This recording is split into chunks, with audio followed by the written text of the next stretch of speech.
कभी फूल का बगीचा ध्यान से देखा है?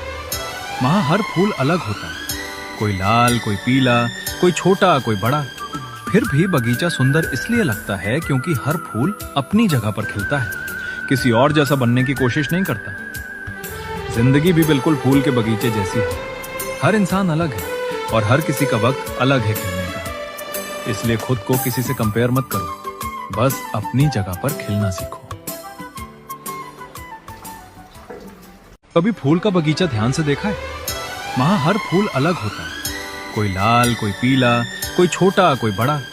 फिर भी बगीचा सुंदर इसलिए लगता है क्योंकि हर फूल अपनी जगह पर खिलता है, किसी और जैसा बनने की कोशिश नहीं करता। जिंदगी भी बिल्कुल फूल के बगीचे जैसी है। हर इंसान अलग है और हर किसी का वक्त अलग है खिलने का। इसलिए खुद को किसी से कंपेयर मत करो, बस अपनी जगह पर खिलना सीखो।